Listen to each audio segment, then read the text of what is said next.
Buenas noches. Damos la bienvenida y agradecemos la presencia de autoridades nacionales, departamentales y locales. A los vecinos y amigos de esta casa y a los que nos siguen en directo a través de nuestras redes sociales. Cumplimos hoy con una de nuestras actividades más significativas del año, la recordación de José Enrique Rodó en los 150 años de su nacimiento. Actividad que planificamos desde el inicio de nuestra gestión con el propósito de rescatar, homenajear y valorar uruguayos referentes de la cultura nacional e internacional. José Enrique Camilo Rodó Piñeiro, uruguayo ilustre de la generación del 900, con tan solo 46 años vividos, nos demuestra que la trascendencia y el valor personal no van con el tiempo, sino con la intensidad y la pasión con la que vivimos. Buscamos resignificar su personalidad y su obra, demostrando su vigencia y entender el valor que se le da a nivel internacional, donde se publican permanentemente sus libros. Algunas décadas atrás, estos libros estaban en las escuelas y en nuestras casas. Poblaban las bibliotecas de las familias ilustradas, estaban en las repisas de los más humildes y muchas veces era el único libro que el abuelo leía una y otra vez, porque los libros de Rodó son y serán definitivamente fermentales. Ariel, Motivos de Proteo, El Mirador del Próspero, Parábolas, El que vendrá, El camino de Paros y tantos otros, eran leídos, consultados y disfrutados por los jóvenes. De ellos transcribían frases hasta para adornar sus cartas de amor, porque todo eso estaba en su escritura llena de sensibilidad.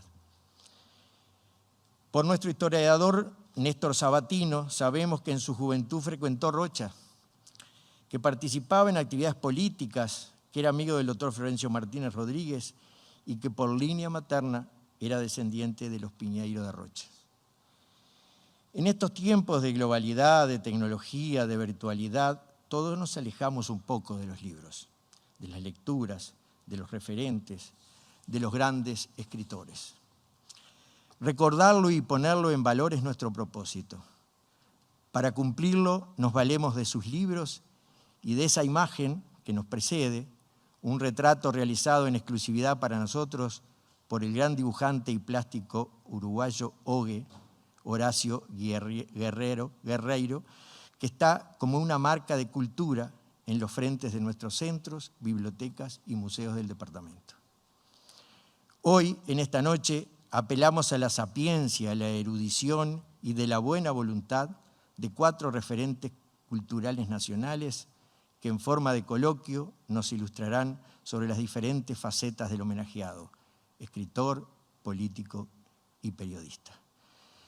La doctora Ana Ribeiro, viceministra del Ministerio de Educación y Cultura, historiadora y comunicadora, el escritor, periodista y profesor Valentín Trujillo, actual director de la Biblioteca Nacional, el diputado doctor Ope Pasquet Iribarne, representante nacional por el Partido Colorado, y el periodista, pensador, presentador y rochense Miguel Nogueirado. La palabra es para ustedes. Adelante, doctora Ribeiro. Muchas gracias, buenas noches a todos. A mí me encanta la forma en que el interior hace las cosas. No solamente tienen todo siempre tan bien cuidado, las ciudades del interior tienen un aire tan distinto a Montevideo, se toman todavía su tiempo para leer con más tiempo que nosotros los libros, así que siempre se quejan de que tienen menos, pero tienen más y más tiempo para asimilarlo. Y además es maravilloso la tranquilidad con la que improvisan. Acabo de enterarme hace 2 minutos que yo tenía que dirigir y darles la palabra a mis compañeros. Es fantástico, díganme si no. Vamos a ver cómo sale. Primero, hace como 15, 20 días me dijeron que tenía que hacer la parte histórica. Ahora tenés que conducir tu programa. Pórtense bien porque ya les dije, cuando yo haga así, que tienen que terminar. Viniendo de una blanca, el gesto es peligroso. Así que, marangatar, ojo los colorados. Bueno, buenas noches a todos. Veamos ¿qué les digo yo sobre el proceso histórico que rodeaba a José Enrique Rodó?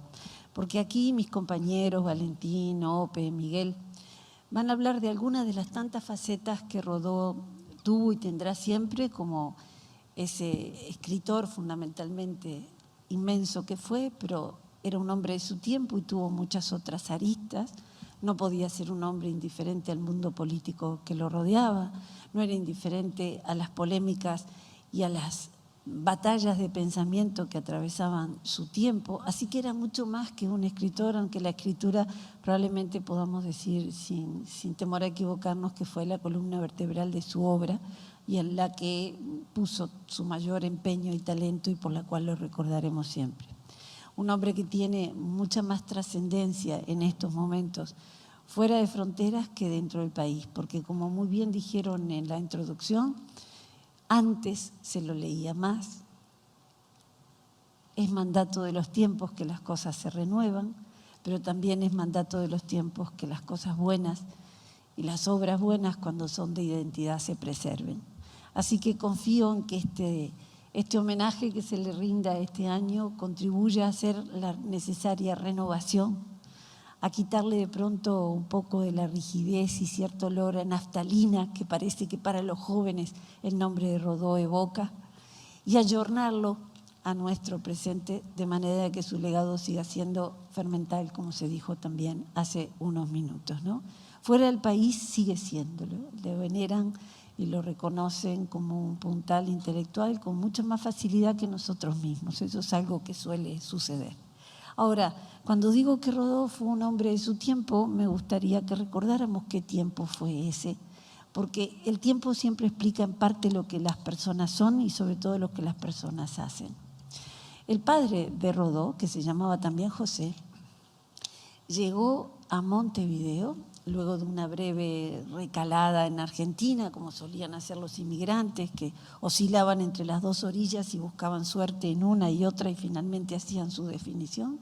En este caso la definición fue por la ciudad de Montevideo, en el año de 1842. Esto es en plena Guerra Grande, en plena larga Guerra Grande, que como ustedes recordarán implicó blancos y colorados, bando político, y no me equivoco al decir bando. Ellos se llamaban a sí mismos partidos, pero todavía no habían cumplido con los requisitos de maduración que un partido político implica, así que eran fundamentalmente banderías, bandos identificatorios detrás de liderazgos fuertes, colectividades con fuerte componente afectivo, que irían sumando a lo largo del tiempo componentes racionales, componentes emotivos muy desgarradores, como los mártires, los episodios, las batallas, las pérdidas. Las comunidades políticas siempre se ligan más por la sangre que por otra cosa.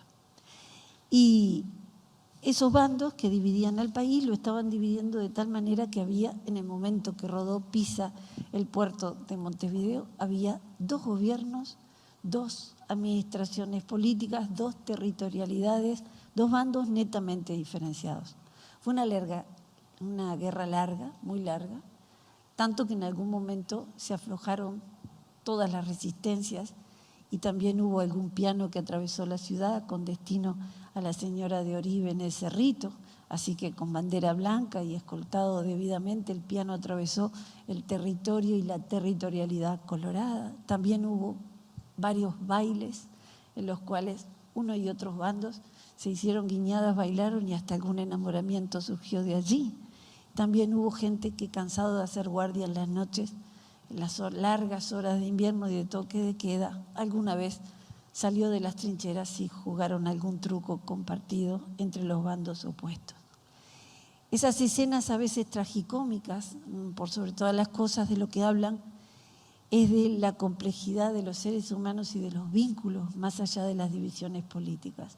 También hubo alguna escena maravillosa contada por atónitos cronistas extranjeros que decían: hubo una especie de tregua, vinieron del bando contrario a hacer las conversaciones a ver si esto desemboca en una paz, y automáticamente la gente salió hacia afuera y de un lado al otro se saludaban porque hacía mucho tiempo que no se veían y porque había primos, sobrinos, a veces padres e hijos de un lado y del otro, porque no solamente era una definición política, a veces era ver en qué territorio quedaron.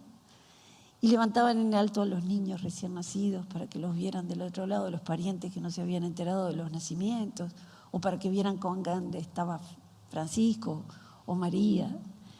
Y los cronistas extranjeros no daban crédito de lo que veían. Esa larguísima contienda, en lo que esto que acabo de contarles no ahorra la sangre que se derramó y la cantidad de muertos de un lado y del otro, le dio a Montevideo un aspecto cosmopolita como nunca antes había tenido.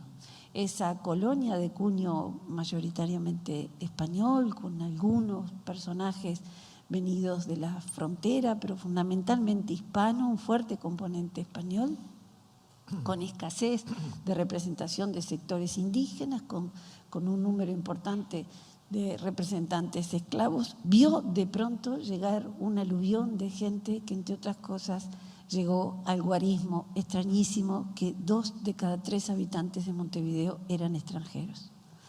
Eso fue un aluvión de gente y un aluvión de ideas, un aluvión de pensamientos, de libros, de corrientes de opinión, y se sumó a las características políticas de la guerra. Ustedes recordarán que el bando colorado fue el que más apoyos tuvo a nivel internacional y que por lo tanto estaba apoyado por Francia e Inglaterra, que colaboraban en el bloqueo que se le hacía a Rosas, y que también recibió al final el apoyo de Brasil. Así que portugués, pero fundamentalmente francés e inglés eran idiomas que se hablaban con cierta naturalidad, sobre todo el francés, al punto que las damas vestían impecablemente a la moda de París, y había algunas couturières francesas de alto destaque que cobraban un precio importante por los vestidos a la moda de Montmartre y de París. A esa ciudad cosmopolita llegan los Rodó. Llegan en medio de una guerra que mezcló cotidianeidad y absurdos con lo sangriento y lo desgarrador que es siempre una guerra civil, porque ese dato de que había familiares de un lado y del otro habla muchas veces de un desgarramiento del tejido social, que es un agregado al simple enfrentamiento de los ejércitos. Los Rodó lograron rápidamente un buen pasar, tuvieron varios hijos y José Enrique fue el más pequeño de esos hijos. El liberalismo, las corrientes de pensamiento diversas, Krause, la reforma bareliana, son cosas que acompañan el crecimiento de Rodó en esta ciudad, que se acompasa a los espectáculos que la política brindaba en la formación de cualquier cabeza, y máxime de una cabeza de tenor intelectual como sería la de Rodó. No solamente vio la Guerra Grande y nació y creció durante ese sitio largo, sino que vio el posterior mundo que tuvimos que librar después de la guerra, porque esa guerra fue el nacimiento de unas divisas que hoy son partidos tradicionales en nuestro país, de larga data y muy antiguos, pero fue también la guerra del desgarramiento y la evidencia de que no sabíamos sobrellevar el fin del orden colonial español que la revolución independentista había roto. Había que ordenar un mundo otro, había que darnos una forma de gobierno y no estábamos muy seguros de cómo hacerlo. Confiamos mucho en la Constitución del 30, tuvimos toda una corriente de pensamiento y de conducta que se engloba bajo el nombre de constitucionalismo, que es una especie de me aferro a la letra, la violo con frecuencia, pero siempre la tengo como un referente de una idealidad superior y de un deber ser que no siempre cumplo. No alcanzó con ese deber ser. Inmediatamente que nacimos a la vida independiente, 6 años más tarde, nacen las divisas, que tampoco se acostumbraron de un día para el otro a la coexistencia y tampoco fue rápido ni fácil el camino a esta madurez política de la que hoy nos podemos jactar con mucho orgullo. Llevó mucho tiempo aprender eso. Así que, así como la familia Rodó llegó en medio del cruento espectáculo de este orden es un desorden, y aquí estamos enfrentados durante 12 largos años,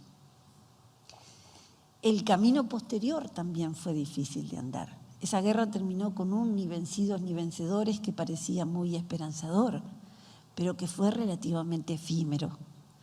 Terminamos la guerra con el deseo de que nunca más se repitiera, así que hubo un mandato fusionista, un olvidar lo que se había hecho, un no vuelvan a escribir las divisas bajo ningún concepto, marchará a la cárcel el hombre que ostente en su brazalete o en su pañuelo al cuello alguna de sus preferencias políticas. ¿Cuánto tiempo duró esa bien intencionada y absolutamente ideal fusión? Poquísimo. Hasta que alguien pegó un puñetazo en la mesa y dijo, yo voy a gobernar con mi partido. Se llamaba Venancio Flores y es uno de los presidentes que muere de manera violenta en este país, en que por suerte no tuvimos más que un magnicidio a lo largo de nuestra historia. Él no era presidente en el momento en que lo matan, pero fue una de esas personas que entregaron violentamente el final de su vida en ese largo aprendizaje de cómo debía ser. Después del intento de la fusión viene, por lo tanto, el intento de la divisa, que no fue menos sangriento. Y la forma en que la gente leía la situación era: el país se divide en los caudillos, que eran una especie de mal político mayor, que se remontaba a la existencia misma del gaucho, porque el caudillo era, según dijo un buen historiador, el sindicato del gaucho. Y enfrente, como si fueran una propuesta totalmente separada, que de hecho no lo era, los doctores, sin C, porque así lo decían los paisanos, ¿no? Ni unos ni otros lograban un entendimiento, y aquellas divisas que habían surgido se transformaron en partidos que tenían listas de caudillos y listas de doctores, y que además vieron aquel absurdo histórico de que muchas veces de un lado y del otro había caudillos y doctores de un color, o todos los caudillos de distintos colores juntos, o todos los doctores de distintos colores juntos, cuando no alguna otra combinación exótica. Todas las formas del enfrentamiento, la combinación, los pactos solapados, las vivimos durante el siglo XIX en su segunda mitad. Por allí surgió un grupo de principistas a los que el resto del mundo político les hizo muchísima burla. Se burlaron algunos doctores, se burlaron todos los caudillos, se burló la población de aquella gente muy bien formada y muy afanada por darle al país una estructura jurídica que no tenía y una complementariedad a la Carta Constitucional que venía desde los corpus de la jurídica que aún se estaban armando. Lo hicieron muy bien, pero duraron muy poco en el poder. Dejaron sentadas las bases de lo que el país debía hacer y todavía no había sabido hacer, pero fue muy bueno que dijeran que era lo que faltaba hacer. Fue muy bueno que definieran habeas corpus, que definieran las leyes imprescindibles para el funcionamiento, que mejoraran la libertad de prensa, que bogaran por una cantidad de derechos que parecían ser promesas absurdas o principios burlados, cuando uno sabía que el degüello, el atropello a las instituciones, las levantiscas revoluciones, los efímeros golpes eran una cosa cotidiana en la vida política. Una vez dando clase a mis alumnos más chicos, les estaba tratando de explicar esto que acabo de decirles, y les dije, todos los años había un levantamiento. Y les di una cronología que no sé si se acuerdan, estaba en la vieja enciclopedia uruguaya, aquella de tapa celeste. Y uno muy chiquitito me dice, se equivocó, cosa que les encanta descubrir de vez en cuando puede. Y más en estos tiempos de internet. Claro, no eran tiempos de internet. Por eso, pero ahora ni te digo. Wow, terrible, pero está muy bien. Sí, obvio. Está muy bien. Le digo, a ver, me equivoqué en cosas. Acá hay un montón de años en que no hay nada. Y me señala en esa cronología, digo, ¿qué años? Del 39 al 51, la Guerra Grande.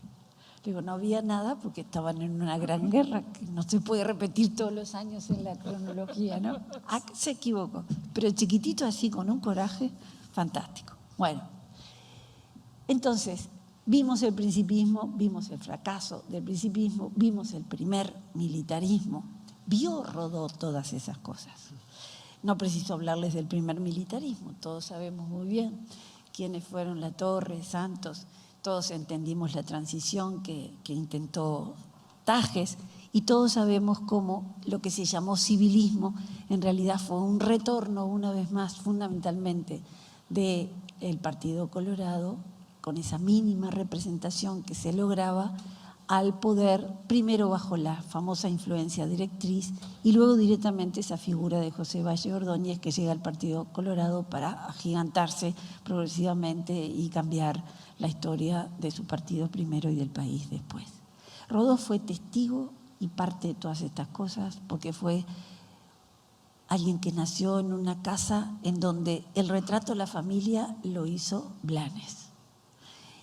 Jugaban a las cartas, el padre jugaba a las cartas con Acuña de Figueroa, que todas las crónicas dicen que era un señor encantador como una dama. Una vez leí ese rarísimo elogio en una crónica, encantador como una dama, con una bellísima conversación, un hombre amable, que era absolutamente popular en su tiempo.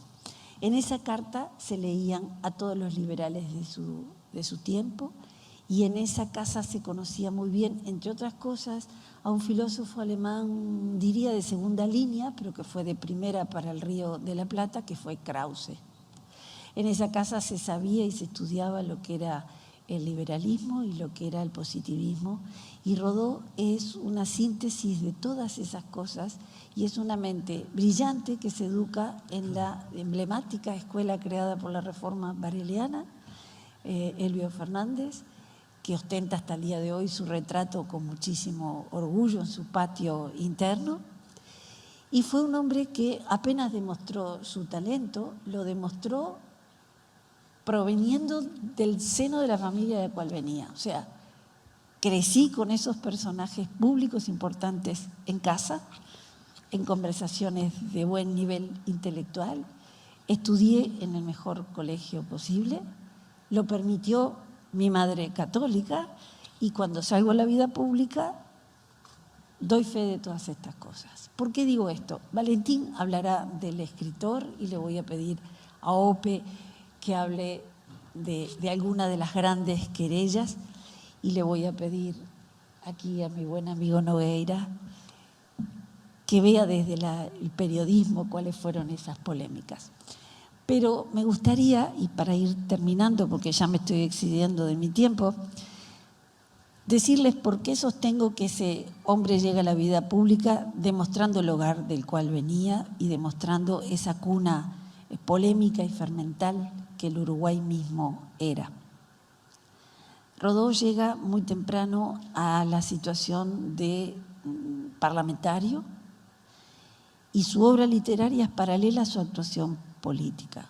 Solemos recordar menos esa faceta, recordamos mucho más al autor de Ariel, de liberalismo y jacobinismo, recordamos la despedida de Gorgias, sabemos algunas de sus parábolas, recordamos menos algunas de las polémicas que lo enfrentaron duramente con Valle y lo terminaron hastiando del mundo político al cual renunció. Rodó es un personaje al final de su vida triste y quejoso, bastante oscurecido, no oscuro, pero sí oscurecido por la vida, con más de una crisis de tipo personal e incluso patrimonial sobre sus espaldas y con un desencanto del mundo político que pasaba por ese eje de filosofía y de literatura que recorría todo su pensamiento y su forma de ser. Las polémicas que mantuvo son las polémicas de un hombre acostumbrado a pensar con cabeza propia desde niño y a pensar en complejidad. Peleó por la permanencia de los crucifijos en las paredes de los hospitales, que era una manera de decirle a lo que muchos clasifican y califican como un anticlericalismo muy potente que atraviesa el vallismo, y eligen eso a la palabra laicismo, y de eso Ope nos va a hablar mucho y muy bien. Lo peleó no desde la fe, porque no se reconocía como un hombre de fe, sino que lo peleó desde el sentido más amplio de respeto al otro y a la minoría, sea del tenor que fuera.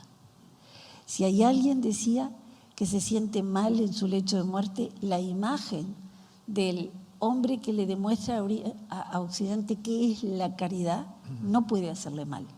Si no tiene fe no le hará bien, pero mal tampoco.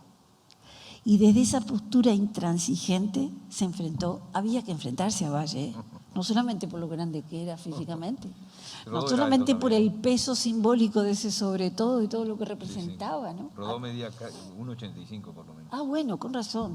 A mí me daría más miedo, lo mío es 1,62. Sí, debe ser eso. Lo mío es 1,20 de taco, pero eran grandes los dos, sí, pero el otro tenía una estatura política. Ciclopio, decían las crónicas. Sí. Y la otra gran batalla fue más dura que esta, y con esto ya termino. La otra gran batalla que se atrevió a dar Rodó fue la batalla por la representación proporcional. Y fue una batalla de cara a José Valle Ordóñez en el momento en que había triunfado, había retornado el Partido Colorado a la plenitud del poder que durante 90 años había ostentado, y esto es un post-Massoyer. Entonces, más allá de que ahora es muy fácil con el Diario del Lunes decirlo, la figura de Saravia se convertiría en un símbolo que finalmente sería de representación y de cohesión para el partido de Llano y todas esas cosas que todos sabemos, en ese momento era el momento de la desbandada, del desaliento y del dolor ante la muerte de un líder, ¿no? Ese vacío infinito que provoca en quienes confiaban en un líder como se confía en una suerte de pater que todo lo envuelve, todo lo resuelve, todo lo representa, todo lo lleva en sus hombros en la avanzada. Y era muy difícil no cebarse en ese triunfo. Y de alguna manera Valle amaga hacerlo. Y Rodó se planta en el valor de la representación política.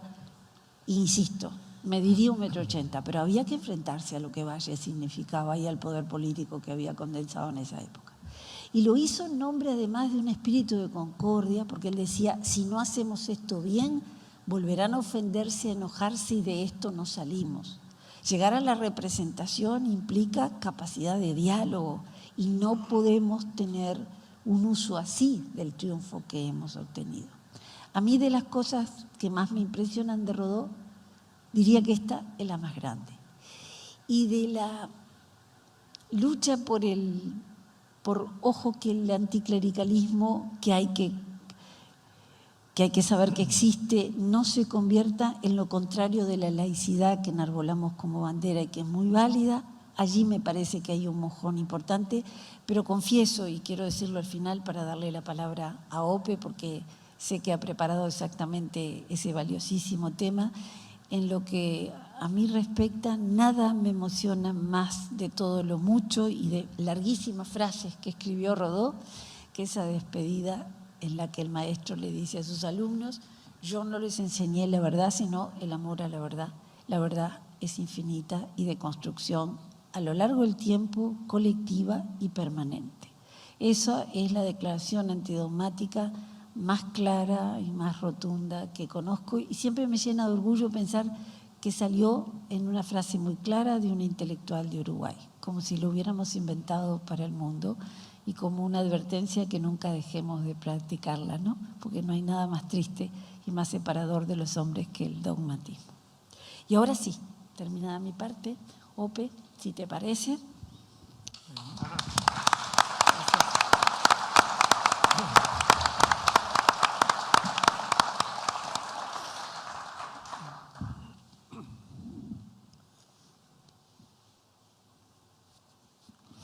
Bueno, buenas noches a todos. Ante todo quiero agradecer la invitación del señor Intendente Alejo Umpierres, en virtud de la cual estoy aquí esta noche, y felicito al Gobierno Departamental de Rocha por esta iniciativa de celebrar aquí hoy de esta manera los 150 años del nacimiento de José Enrique Rodó, una de las figuras más importantes de la cultura nacional de todos los tiempos, que no son tiempos tan extensos, pero desde que existe el país, digo, pocas figuras de la talla de José Enrique Rodó. La exposición de Ana allanó el camino y dibujó, digamos, el cuadro general en el cual habrán de inscribirse mis palabras, pero señalo un par de cosas que tienen que ver con el aspecto, digamos, de de la trayectoria de Rodó, al cual se me pidió que me refiriera especialmente, que es su trayectoria política. Sí, efectivamente Rodó nace en aquel Montevideo que fue el Montevideo de la Defensa, fue colorado, y no fue un colorado, digamos, por compromiso, de esos que van y votan cada tanto en aquella época, cada 4 años, o poco menos, y después se desinteresan o no participan, no. Rodó era un colorado convencido, llegó a presidir un club seccional en los primeros años del siglo XX, creo que el Club Vida Nueva. Hacía uso de la palabra en los actos partidarios y se refería en términos encendidos a la defensa de Montevideo. Él decía, la página más brillante de la historia americana desde Ayacucho. Veía toda aquella lucha como la veía la gente de la defensa, como una gran lucha contra el tirano Rosas, así se le llamaba, aquella figura surgida de la provincia de Buenos Aires que se había enseñoreado de la Argentina toda y que soñaba con la reconstrucción del virreinato, la reconstrucción política del antiguo virreinato, del cual la provincia oriental formaba parte, y también la reconstrucción cultural de aquel orden colonial tan poco amigo de la libertad en todas sus acepciones. Rodó era partidario de la defensa, era admirador de Rivera, de Fructuoso Rivera, hablaba de él y está escrito por allí en sus obras en términos muy positivos. Decía, el más generoso de todos los caudillos de la emancipación, tal vez porque fue también el más inteligente. Y como colorado que era, llegó a la representación parlamentaria, fue elegido diputado 4 veces, en una ocasión renunció por esos problemas personales que tenía, tuvo momentos de depresión que lo llevaron a alejarse, pero ejerció la diputación en 3 periodos, tuvo una actuación parlamentaria relevante, está compilado todo eso en un volumen que editó hace muchos años ya el Parlamento, y en esas intervenciones queda bien claro, por ejemplo, su apoyo a la causa de los trabajadores, preocupado por los accidentes de trabajo, por el descanso, la jornada obrera. No pasó, digamos, de manera superficial por el Parlamento, sino que desarrolló una labor importante y seria. Votó por Valle y Ordóñez las 2 veces que Valle fue candidato a la presidencia de la República. En aquellos años al presidente lo elegía la Asamblea General. Y sin perjuicio de eso tuvo los enfrentamientos con Valle que señalaba Ana recién. Es que es muy difícil, digo yo, para un intelectual, como lo era Rodó, un hombre de cultura, amoldarse a los requerimientos de lo que es el funcionamiento de un partido político donde hay líderes, y sobre todo líderes de fuerte personalidad, que marcan el rumbo. Esos problemas los tuvo Rodó con Valle y los tuvo en el Partido Nacional Acevedo Díaz con su partido. Acevedo Díaz, que votó por Valle en 1903, terminó peleado con todo su partido, se fue del país y no quiso volver nunca más. Para Eduardo Acevedo Díaz, el gran novelista, en fin, que todos recordamos, para hombres de esa independencia de criterio, de esa personalidad, es muy difícil amoldarse a seguir las líneas en función de las cuales trabaja y actúa un partido político. Rodó tuvo esos episodios, pero creo que eso no de ninguna manera puede impedirnos ver a todos la importancia de las grandes causas por las que luchó. Porque más allá de la divisa, Rodó luchaba por causas que hoy creo que son de todos o de la inmensa mayoría de los uruguayos. Ante todo, la causa de la libertad. Rodó era un liberal. Era colorado porque era liberal. El liberalismo en sentido político y filosófico, no en sentido económico, a eso no me estoy refiriendo. Pero era un liberal profundamente convencido de las bondades del liberalismo y de todo su cortejo de elementos como la libertad individual, la libertad de expresión, la libertad de prensa y también el respeto por la libertad del otro y de allí la tolerancia. Y creo que esto tiene un gran valor, esa libertad de espíritu, esa amplitud de miras, ese criterio amplio para expresar la idea propia y para escuchar la idea ajena. Tiene especial valor si tenemos en cuenta el Uruguay en el cual escribía y pensaba Rodó. Ariel es de 1900, su obra más importante. Motivo de Proteo es de 1909. En el medio está la Guerra del 4. la última gran guerra civil del país, a partir de la cual se consolida la unidad política del Estado, pero fue una guerra sangrienta y las pasiones partidarias se encendieron a rojo vivo. Entonces, predicar la tolerancia y la amplitud de espíritu y la amplitud de criterio en ese país crispado, enconado, tiene un extraordinario valor. Una cosa es hablar de libertad y tolerancia en el siglo XXI, que aún así vemos que de vez en cuando hay alguna discrepancia a este respecto, pero a eso no voy a referirme.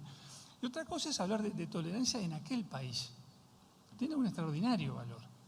Y Rodó lo hace desde distintos ángulos, que yo creo que lo hacen partícipe cabal de esa expresión también de liberalismo profundo que fue la segunda constitución que el país tuvo, la constitución de 1917. Allí donde se separa la Iglesia del Estado y se establecen, digamos, bases de civilización política que harán que el Uruguay supere definitivamente todo aquel pasado de turbulencias y de enfrentamientos del siglo XIX. En el siglo XIX se le había llamado a este país el país de la tierra purpúrea, porque esa sucesión de revoluciones, alguien contó que eran como 70, tenían la tierra de color sangre, y entonces un novelista, Guillermo Hudson, escribió La tierra purpúrea. Lo vamos superando gradualmente, es una historia preciosa de construcción nacional. Y en la Constitución del 17, que será seguida por las leyes electorales de 1924 y 1925, Uruguay construye una paz política que enderezó definitivamente el rumbo de la nación.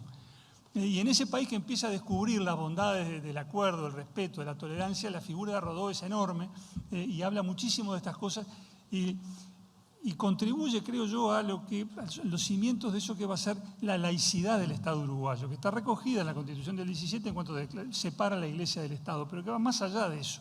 Yo no voy a hablar de la laicidad en el sentido más amplio posible, de la laicidad, digamos, en el sentido de neutralidad ideológica del Estado, la acepción más amplia del término. Tampoco me voy a referir específicamente a la laicidad en cuanto a separación de la Iglesia y el Estado, que esos fueron, como decía, años decisivos, no solamente por la Constitución del 17, sino por la ley de 1909 que prohibió la instrucción religiosa en las escuelas públicas. Pero hay también otra laicidad que es la que tiene particular relevancia hoy, y por eso me interesa hablar de eso ahora aquí, la laicidad en la educación pública, como principio rector de la educación pública, consagrado como tal por el artículo 17 de la Ley de Educación vigente, que reclama que en la educación pública se ofrezca un tratamiento integral y crítico de todos los temas que se tratan, respetando la pluralidad de opiniones y garantizando el respeto para todas las opiniones que se expresan sobre los temas que se abordan en el aula. Rodó no se refirió específicamente a esto, pero implícitamente sí lo hizo de una manera estupenda, brillante, que encierra una preciosa lección de lo que es la laicidad como expresión de respeto del docente por el libre pensamiento del alumno, que ese es el meollo de la cuestión, porque la laicidad no vale por sí misma. La laicidad es un medio para respetar la libertad de pensamiento, la libertad de conciencia de los alumnos, de los estudiantes. Ahí está el valor de la laicidad, que protege eso. Y Rodó nos ha dejado páginas que yo creo que son de valor permanente, exaltando precisamente eso, el respeto de quien enseña por la libertad de pensamiento de sus alumnos, de sus discípulos, de sus estudiantes. Eso está, y es de lo que a lo que quería específicamente referirme, en una de las páginas de Motivos de Proteo, eso que es de 1909, una de las parábolas que allí están contenidas es la despedida de Gorgias. Rodó nos ubica en la Grecia antigua, nos dice que Gorgias es un filósofo que ha sido condenado a muerte por las autoridades de la ciudad, algo parecido a lo que le pasó a Sócrates, ¿verdad?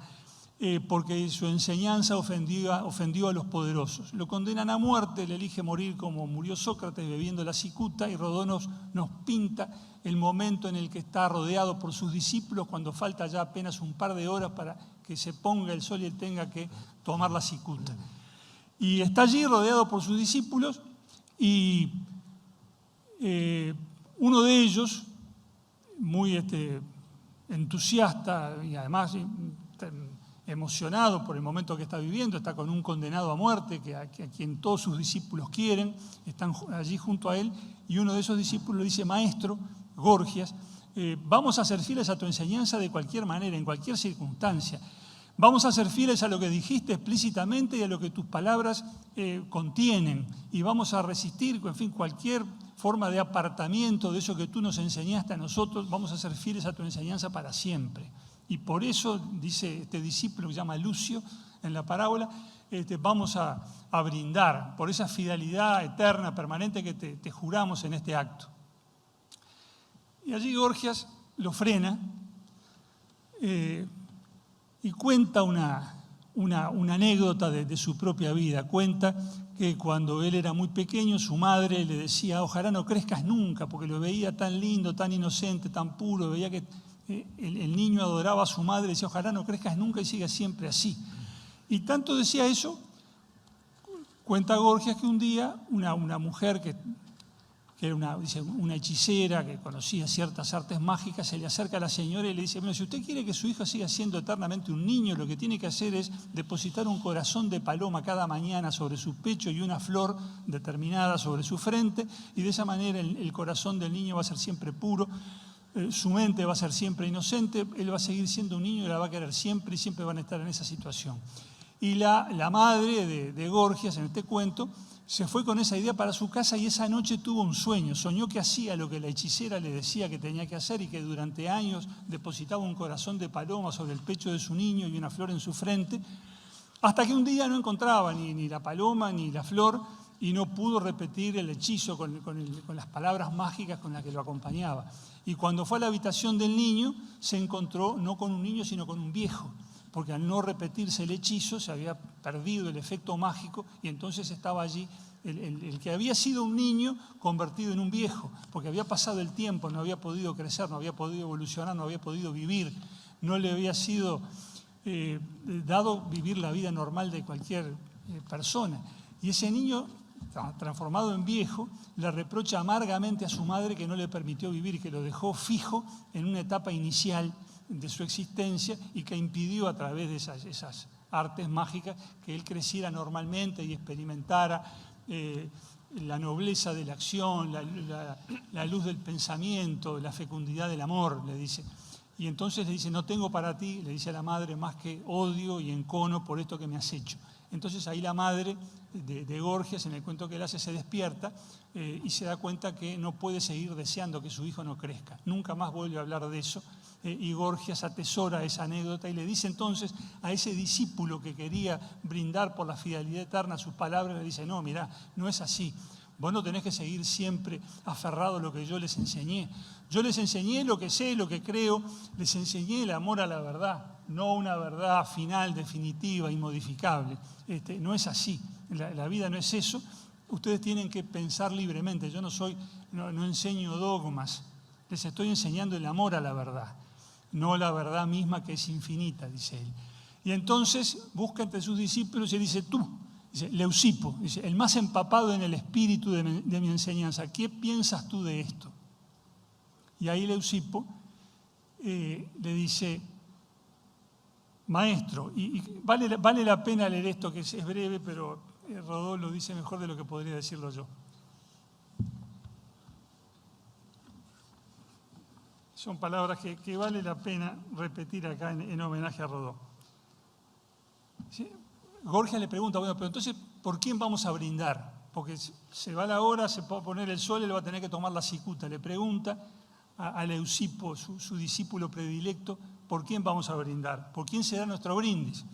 Dice: será, pues, le dice Leucipo, por quien, desde el primer sol que no has de ver, nos dé la verdad, la luz, el camino. Por quien desvanezca las dudas que dejas en la sombra. Por quien ponga el pie delante de tu última huella y la frente aún más en lo claro y espacioso que tú. Por tus discípulos, si alcanzamos a tanto, o alguno de nosotros, o un ajeno mentor que nos seduzca con libro, plática o ejemplo. Y si mostrarnos el error que hayas mezclado a la verdad, si hacer sonar en falso una palabra tuya, si ver donde no viste hemos de entender que sea vencerte, maestro, por quien te venza con honor en nosotros. Por ese, dijo Gorgias, y mantenida en alto la copa, sintiendo ya al verdugo que venía, mientras una claridad augusta amanecía en su semblante, repitió, por quien me venza con honor en vosotros. Esta es la despedida de Gorgias, esta es la lección de respeto por la libertad del alumno. Este es el docente en la visión de Rodó, el que no enseña un dogma, no inculca una verdad para que permanezcan fieles eternamente a ella los discípulos, sino que enseña para que los discípulos piensen, para que busquen siempre la verdad, para que sean capaces de superarse permanentemente. Yo creo que así debe ser la enseñanza, así debe ser particularmente la enseñanza pública uruguaya, regida por el principio de laicidad. Creo que esto está no solo tan vigente, más vigente hoy que nunca, y que este debe ser el norte de nuestra brújula en materia de educación. Enseñamos no para inculcar dogmas, ni para adoctrinar, ni para sesgar ideológicamente la enseñanza. Enseñamos para que los alumnos ejerciten su propio entendimiento, para que se atrevan a usar su propio entendimiento, como decía Kant, que era el lema de la Ilustración. Atrévete a saber, atrévete a pensar, atrévete a ser tú mismo y a razonar tú mismo. Esa es la enseñanza laica, esa es la enseñanza pública, y esto es lo que quedó, mejor dicho que de cualquier otra manera posible, en esta enseñanza, en estas páginas de José Enrique Rodó, que merece ciertamente que lo recordemos y lo homenajeemos al cumplirse 150 años de su nacimiento. Muchas gracias.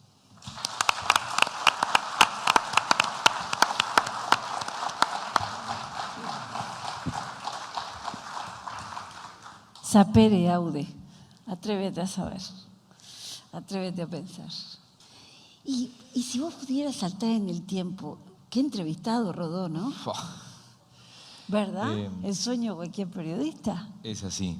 Permítanme una breve introducción, porque estoy en mi casa, porque en este teatro, yo cuando nací ya existía el cine 1 de agosto, este cine que está al lado, para ustedes que no son de Rocha, es un cine al viejo estilo exportado al mundo por la Metro Golden Mayer. El cine Metro de Montevideo era el modelo básico del Sensa, el Plaza, eran esos modelos arquitectónicos del cine de los Estados Unidos, y este es igual en miniatura. Obviamente hay un supermercado, una iglesia y ahora no hay nada. Pero aquí llegué hasta participar en una matiné. Aquí los grandes festivales de coros del Este, organizados y creados por Néstor Rosa Gifune, padre de Néstor Rosa Civitate y de Eve Rosa. Tuvieron, en el caso de Néstor Rosa Gifune, también la famosa, o el momento más encumbrado seguramente, en las décadas del 60, 70 y 80, de la Coral de Rocha, los festivales de coros del Este y de coros a nivel nacional. Eve Rosa trajo aquí la escuela de ballet a Rocha. Orlando Toche, que venía de la escuela de Margarita Girgu, trajo la Escuela Municipal de Arte Dramático, la Escuela de Teatro de Rocha. Cosas que yo viví en mi adolescencia y en mi juventud, en la década del 60 y la década del 70. Por eso me siento acá con un agradecimiento enorme para el maestro Carlos Machado, director de Cultura, para el intendente de Rocha, que me meten en su casa, que me hicieron repasar, que me hicieron investigar el sábado de mañana, 4 o 5 horas, investigar, tengo a Ana Ribeiro al lado, releer y buscar algunas cosas, o lo que ha hecho Valentín en la Biblioteca Nacional, que seguramente algunos se van a enterar de cuánta cosa está disponible vía web en cada una de nuestras casas en el lugar del mundo donde vivamos. Quiero terminar este breve paréntesis recordando a un queridísimo maestro como fue el profesor Rosalío Pereira para toda mi generación, el propio Carlos Julio Pereira, profesor de Historia, Rosalío, profesor de Literatura, y lo que fueron otros grandes profesores de mi generación como Julio Pérez Corvo, Florencio Pereira, Voltaire Barboni. Lamentablemente todos fallecidos, todos, pero que nos marcaron a fuego, o profesores de historia como Molina Fayet o Viví Roca, algunos de ellos que nos dijeron en la cara, me voy antes que estos me echen, a mediados de la década del 70. Con emoción los quiero recordar, porque fueron gran parte de lo que yo hoy soy, se lo debo a ellos y a otros. en un liceo que hoy creo que es el Liceo 1 de Rocha, en momentos en que, en la década del 70, Castillos, Lascano, el Chuy no tenían ni quinto ni sexto, los colegios de las Teresas o de los Maristas no tenían quinto ni sexto, o La Paloma no tenía un liceo. O sea, no todo tiempo pasado fue mejor, algunas cosas están muy bien y otras no tanto. Pero quería hacer, si me permite, profesora, este breve paréntesis de agradecimiento a mis profesores. A mí me encanta Ana Ribeiro porque es una docente, es una investigadora, es una historiadora que como pocos te baja del bronce a la gente.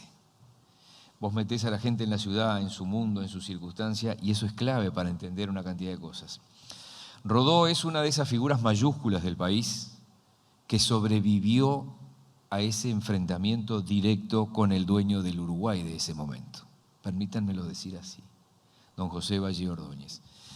Y quiero tomarme el atrevimiento de continuar el hilo conductor inicial de Ana para después ir a algunos hitos periodísticos de Rodó, que en un escritor que se sigue vendiendo mucho, como nos dice siempre Romeo Pérez Antón, pero se lee poco. Se reedita y se vende, pero tiene claro Romeo que se lee poco. ¿Se entiende? Va para la biblioteca, pero no se lee. ¿Por qué? Porque muy bien Ope eligió un texto que es muy leíble, pero es muy decimonónico literalmente. Hay cosas que son tan rebuscadas y tan del siglo XIX, aunque sean del comienzo del siglo XX, que es difícil tener acceso a lo de Rodó. De todos modos, yo me he traído 10 discursos, pero voy a tomar 3 o 4 nomás, algunos fragmentos en los que voy a hacer lo mismo que Ope, me voy a permitir intentar hacer ese discurso o interpretar ese artículo periodístico de Rodó, para que ustedes ahí sí se den cuenta que si yo hago un discurso acá con respecto a cómo debe ser un diario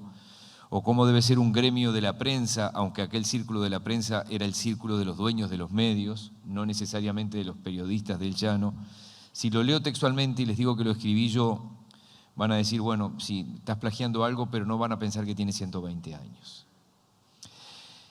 Decía que le quiero robar un poco el camino inicial a Ana para ubicarnos en el siglo, en el comienzo del 1900. El Ariel está entre medio de 2 guerras civiles, 2 guerras terriblemente de enfrentamientos entre uruguayos, como decía Ana, que separaban a familias enteras. Era una sociedad crispada y muy tensionada. De diarios partidarios, y les quiero decir 2 o 3 obviedades. Ubíquense en un país con 900.000 habitantes, una ciudad de Rocha que no he podido encontrar cuántos habitantes tenía a comienzos del siglo XX, pero que tenía menos de 2.000 habitantes en el 1858, 1860, que ya tenía este teatro, seguramente con velas, obviamente, con muy poca electricidad, con muy poca agua potable y sin saneamiento, obviamente, sería una ciudad de 5.000 habitantes. Muy, diría don Ángel María Padre, muy alejada de Montevideo porque la comunicación no era buena, por eso mantuvimos y espero mantengan el toma tú que te toca a ti. Mi madre nunca me ofrecía un cachetazo, me decía te voy a dar un soplamocos y me decía ve al almacén y sal de ahí para que vean cómo se hablaba en mi casa como en la mayoría de los que están acá. Entre las obviedades que les quiero decir, la prensa escrita era la única. No había radio, no había televisión, no había internet, pero era una prensa escrita fuertemente politizada, fuertemente politizada.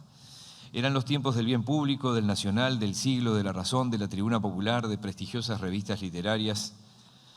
Para los más veteranos que están acá, ubíquense en la década del 60 y el mapa es el mismo. El País afín al Partido Nacional, El Día, el diario de don Pepe, La Mañana y el diario, el coloradismo riverista, el Popular del Partido Comunista.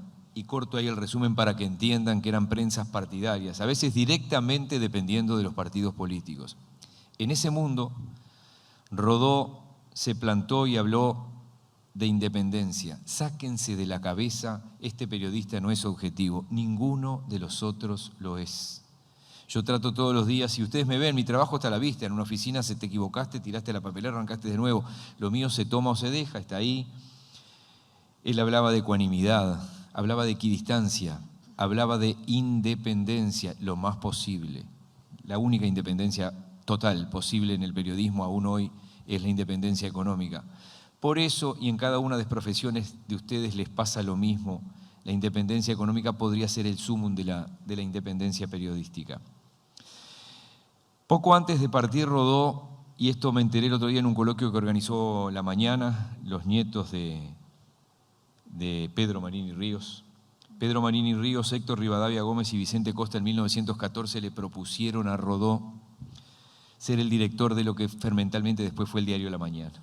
Él dijo que no, y ya en 1916 se fue a Europa, era una deuda con él mismo que tenía de ir a Europa. En ese momento, aunque a ustedes les cueste creer, él integraba la redacción de El Telégrafo. No trabajaba en ningún diario de Montevideo, integraba la redacción de El Telégrafo. Ustedes van a ver a continuación que lo político, lo literario y lo periodístico se van a entrecruzar en todo momento. En 1896 escribe un memorable artículo en la Revista Nacional de Literatura y Ciencias Sociales de Buenos Aires, titulado Por la Unidad de América, donde idealiza un encuentro de los escritores en ese caso, iberoamericanos, y termina diciendo: grabemos entre tanto como lema de nuestra divisa literaria, cuando decía entre tanto, mientras eso no pasa, esta síntesis de nuestra propaganda y nuestra fe, por la unidad intelectual y moral de Hispanoamérica.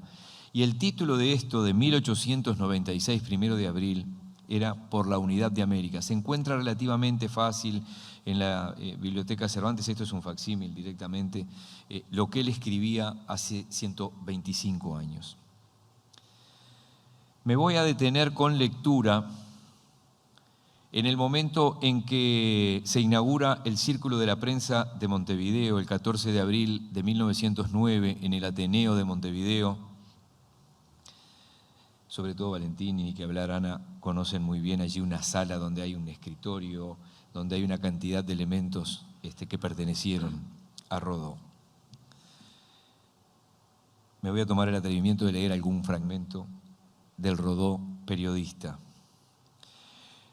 En ese discurso, luego de agradecer y decir que está honrado de ser quien hace la apertura de ese acto fundacional, dice: no milito en filas de la prensa y esto me infunde cierto temor de usurpar un puesto que desempeñaría con brillo y con honor para todos, cualquiera de los actuales directores de los diarios Montevideo que están aquí. Y si a pesar de ello me he resuelto a aceptar la distinción con que se me favorece, es considerando que ese mismo alejamiento mío de la diaria contienda periodística puede acaso constituir una ventaja y presentarme como una autoridad eventual para el desempeño de una labor en que deberán ser inspiraciones cardinales la ecuanimidad y la independencia. No iban ni 10 líneas y él le habla a los dueños de los diarios que las inspiraciones cardinales deben ser la ecuanimidad y la independencia. Y más abajo agrega: los diarios deben ser la defensa de los intereses comunes y de los comunes derechos en las horas de conmoción o de zozobra de una sociedad. Significaría haber desdeñado el rudo instrumento de trabajo con que se ayuda a la reconstrucción de las paredes y del techo de esta casa si ustedes no logran ese fin. Periodistas por vocación o por transitorio imperio de las circunstancias han sido casi todos los que en la historia, nuestra breve historia turbulenta, decía Rodó, han dejado su nombre en el recuerdo del periodismo. Y allí habla de Varela, periodista, de los artículos de Varela en tiempos del gobierno de la Torre, ese primer militarismo que hablaba la profesora Ana Ribeiro. Habla de Francisco Lavandeira, y los blancos deberían saber quién fue Francisco Lavandeira, un joven asesinado, podríamos decir, por un francotirador en unas elecciones de 1875 en la Ciudad Vieja, donde se votaba por un alcalde, o eran elecciones de alcalde, y en defensa del sufragio, este joven Lavandeira fue prácticamente ejecutado en el medio de la calle en la Ciudad Vieja. Frente a la catedral. Frente a la catedral, exactamente. 26 años.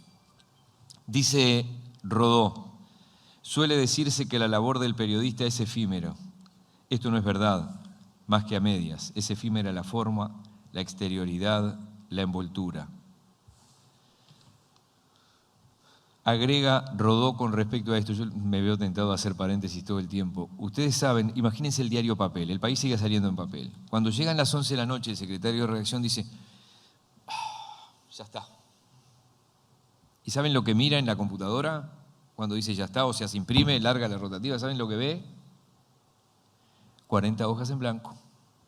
El diario que hay que hacer mañana, para el otro día. Cuando dice ya está, por eso habla de efímero Rodó. El diario tiene esa locura, tiene ese vértigo. Fíjense lo que dice Rodó en ese acto, en ese discurso.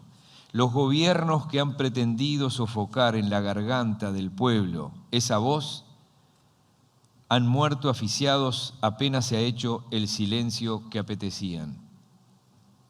Y nadie puede soñar con ejercer el gobierno sin contar no solo con la libre crítica de la prensa, sino también con su colaboración necesaria como intérprete y mediadora entre las aspiraciones de los gobernados y la atención de los gobernantes. Yauri, cuando hace su informe en 1829, y la profesora Anita se va a acordar, cuando hace su informe a la Asamblea General para lo que fue la primera constitución del país, habla del valor de la libertad de imprenta, así se le llamaba a la prensa, como valor o pata fundamental para la democracia de un país. Una constitución que tiene un vuelo gigantesco, pero obviamente con una cantidad de limitaciones que formaban parte de esa discusión fermental. Ustedes ubíquense, en 1830 esa constitución permitía que solo votaran quienes estaban alfabetizados. En los comienzos del siglo XX, 70 años después, el 40% casi no sabía leer ni escribir. En esa constitución o con esa constitución votaban solo los alfabetos, no votaban los negros, no votaban los esclavos, no votaban los militares, no votaba la policía, no votaban las mujeres. Esa era la constitución de 1830, que se discutía a fuego su reforma, que plasma en 1917, que se aprueba en 1919 con Rodó ya muerto, pero con el triunfo de Rodó frente a Valle y Ordóñez de que no se aprobara el colegiado, porque él le decía públicamente a Valle y cara a cara que el colegiado iba a eternizar al Partido Colorado. Desde el Partido Colorado, ubíquense en el momento de dos guerras civiles que, entre otras cosas, reclamaban el sufragio universal y secreto. Desde el Partido Colorado, Rodó, por eso permítanme esta digresión de mezclar lo político también con aquel periodista, le decía, esta reforma, si plasma así, lo va a eternizar. En ese discurso a los dueños de los diarios, y como bien decía el diputado Ope Pasquet, dedica un capítulo no menor, porque fue un discurso largo, a la independencia de los periodistas y al sueldo de los periodistas. No es este el momento de exponer ideas más prolijas sobre la acción del Círculo de la Prensa. Diré solo que considero que dentro de los fines de esta asociación de los periodistas de Montevideo deberá concederse importancia capital a la fase económica de la profesión de los periodistas. Deberá atenderse segura y paulatinamente con los recursos de la ayuda mutua de la defensa común a que la labor del periodista sea de todas maneras veraz, un trabajo estable y remunerador abierto sobre una perspectiva de aliento y esperanza.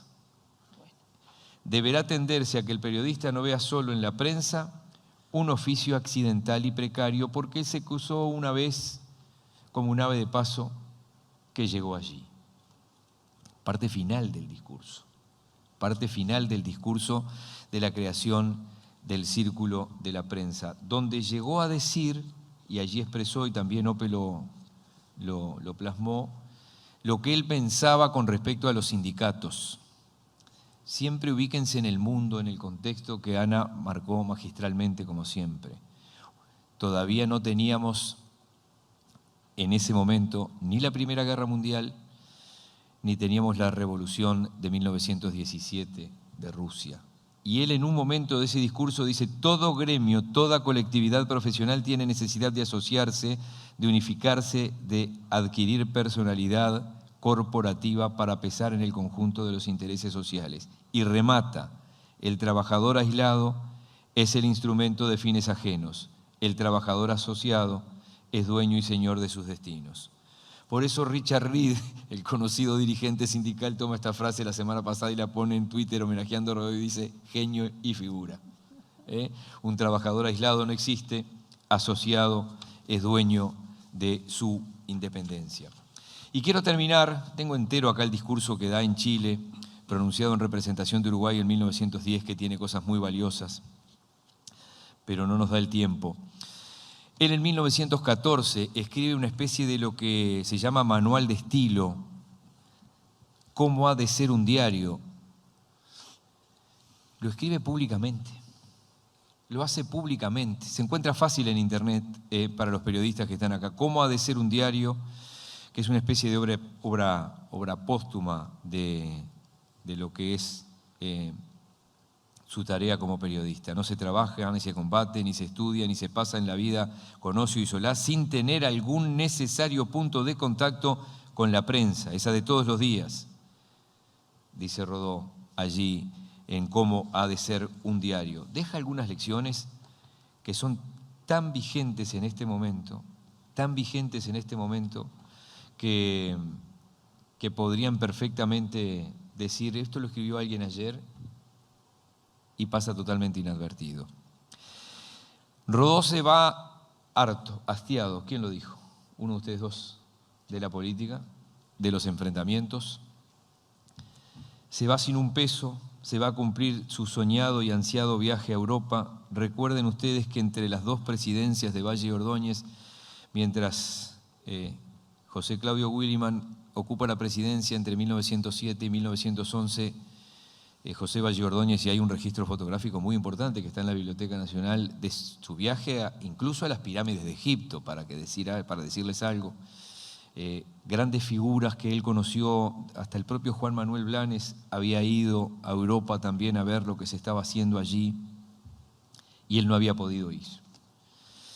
Y a pesar de ese ofrecimiento que le había hecho Pedro Manini Ríos y la gente que después formaría la prensa riverista, colorada riverista, con La Mañana, y después lo que fue El Diario, que fue un vespertino que muchos de ustedes conocieron hasta fines de la década del 80, él se va a Europa, casi que con una mano atrás y otra adelante. Y escribe para Caras y Caretas, la revista argentina, que le pagaban un mes sí y otro no. Esto era literal, tenía muy poco dinero. Se enferma de tifus. En mi familia un hermano de mi padre murió de tifus. Recuerden que el conocimiento de los antibióticos llega en 1929 y el combate a estas enfermedades, epidemias y pandemias de otras épocas llegó recién en la década del 50. Él escribe en Barcelona, en agosto de 1916, sobre la situación de Cataluña, sobre la situación de una España que eran varios reinos unificados. Y ahí escucharíamos horas a Ana Ribeiro hablando de esa unificación. Escribe sobre Cataluña lo que nos está pasando hoy. Él dice: las trascendencias positivas de la exaltación del amor patrio en esta tierra debe ser atendida. Hasta ayer se hablaba de regionalismos, hoy aquí se habla a boca llena de nacionalidad. Justo es agregar que en la más reflexiva situación que se vive hoy, Cataluña está llamada a ser quien conduzca y dirija la patria española. Todo esto plantea para el porvenir de la comunidad española problemas de la más seria entidad, y de todo ello que no podría explicarse en pocas palabras. Hablaré de esto en artículos siguientes. Estaba alertando de lo que está pasando hoy, o de lo que se ahogó hace muy poco, la muy altamente improbable aún independencia de Cataluña. Hablar de independencia periodística en tiempos de diarios partidarios, de caudillos que eran prácticamente dueños de sus partidos y a su vez dueños de los diarios, habla de una figura gigante, tan gigante que el vallismo de la primera hora, con toda su obra, incluso algunos legisladores blancos, porque hay por allí hay unos cuantos integrantes del Partido Nacional que también tuvieron que ver con la reglamentación del trabajo, con las 8 horas, o sea, no todo fue obra de aquel vallismo de la primera hora. Es probable que haya tenido buena prensa y que haya tenido mucho historiador colorado también. Yo vengo de una familia colorada, acá los que nacieron en este pueblo saben quién era mi padre, eso es obvio. Pero hay allí también un entremezclarse de apoyos y de leyes que le dieron vida a este país. Por ahí la dejo, después si hacemos un intercambio final podría leer alguna otra frase. Simplemente quería decirles que para mí fue un adelantado a su época, tenía tal independencia intelectual que murió lejos, solo y pobre. Muchas gracias.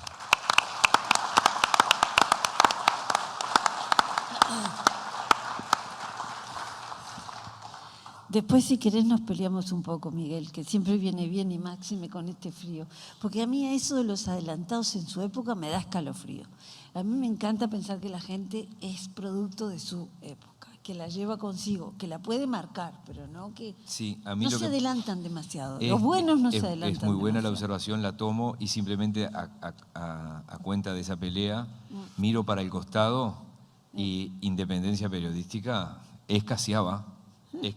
Había un periodista que se llamaba Scaselli, no, mentira, escaseaba. Algunas de las cosas que él decía en esa sala principal que vos conocés tan bien como yo, allí donde dio ese discurso, iban haciendo plop de las cosas que estaba diciendo. Lo pusimos a hablar a y nos habla de independencia periodística y de servir a la gente más allá de la divisa circunstancial a la que eras afín. Tarea difícil se las hay. Hemos dejado, profesor, para el final a Valentín para que nos hable no solamente de todo lo que de Rodó atesora en la Biblioteca Nacional, que está dirigiendo con tanta brillantez como voluntad, porque a veces alguien puede ser muy, muy bueno, muy preparado para un cargo, pero cualquier cargo público, ahora lo puedo decir con conocimiento de causa, implica una entrega al mismo muy grande y en el caso de Valentín es total. Yo sé que él va a hablar de esos tesoros que tiene porque es un enamorado de su trabajo y enamorado de su biblioteca y me encanta que así sea. Pero es también un fino escritor que va a saber hablarnos del escritor al que hemos aludido todo el tiempo desde otras facetas. Así que, Valentín. Gracias por tus palabras, Ana. Buenas noches para todos. Es un gusto estar acá.